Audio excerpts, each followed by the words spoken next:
Hey, this is Mike Durer, and I wanted to go over with you one of the biggest questions that most first-time homebuyers are going to have.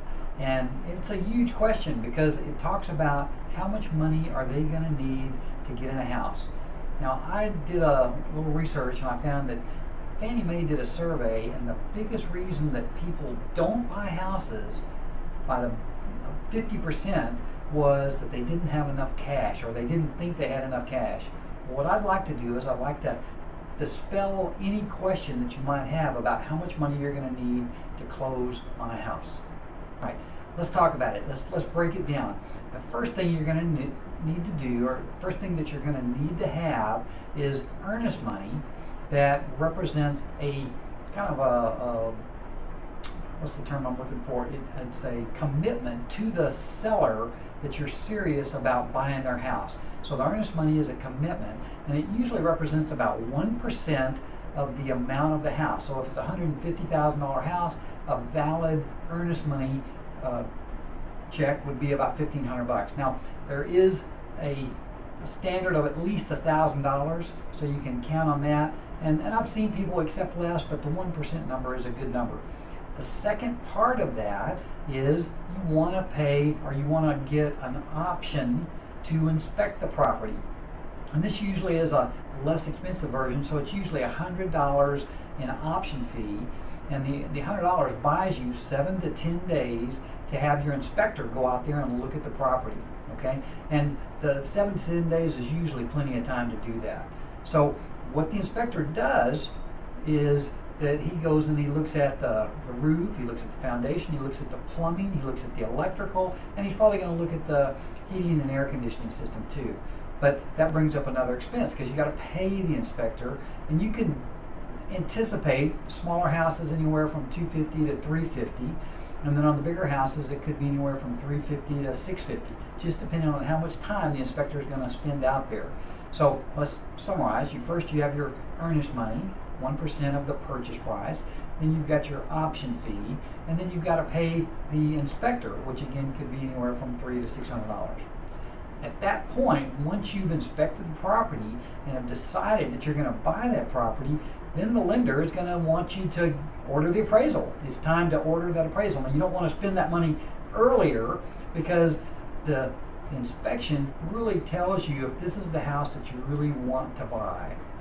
At that point, you're pretty much committed to buy it, so we're going to order the appraisal. Now, the appraisals, I've seen them range from anywhere from $350 to $550, so just you have to be prepared for that. So again, we got the earnest money, we got the option fee, we got the inspection, and we got the appraisal.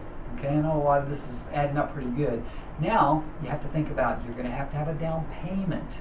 Right? Your down payment is going to vary depending on the type of loan that you do. 3.5% is the minimum for the FHA programs.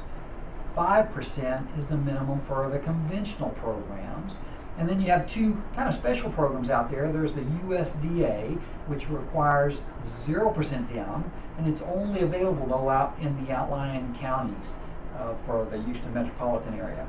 And then of course you have a VA down payment, which is 0 for vets, and it's a great program for vets. So if you're a vet, there's no reason you should do any other loan than a VA loan. So you got the down payment. Then at closing, you're going to be asked to have a prepaid taxes and insurance. And what this is, the real estate cost in the Houston metropolitan area, most of the counties around here, is about 3% of the value. Okay, so let's break this down for you real quick. If you, again, buy that $150,000 property, your estimated taxes are going to be about $4,500 a year. Okay, so you break that into what the amount of the monthly amount is, and you multiply that times 3. Okay, so 4,500. I'm not sure what that would be. Let's say it's $375 is probably a pretty good number, and then you'd have 3 months of that that's going to go into your escrow account as a cushion, so that when you pay your payment, that 1/12 of that amount is going to go into your escrow account.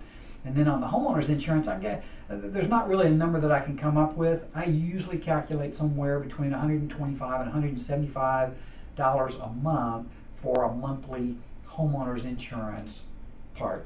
Okay. Now, at closing, you're going to be asked to pay a full year of your hazard insurance in advance, and then cushion that amount with another 3 months for the escrow account. And that's going to require some longer explanations.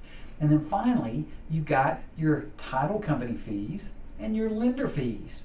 Now, this all seems like a lot of money, and the truth is it can add up pretty easily to $8 to $10 to $12 to $15,000, and it's the biggest reason that most people don't buy houses. But if you'd like to know more information about exactly what we're talking about as far as what it's going to cost you to get into a house, I'd love to chat with you. Also, there are very good ways to reduce the amount of money that you need to get in a house by half. And I'd love to talk to you about that and help you and guide you on that information. And I will tell you that I'd say 50% of the people that are buying houses today can reduce the amount of money that they need to get in a house by half just by using this strategy. So I look forward to talking to you. My number's going to be right there. It should be right there. Yes. And again, love to hear from you. Thanks a lot. Bye-bye.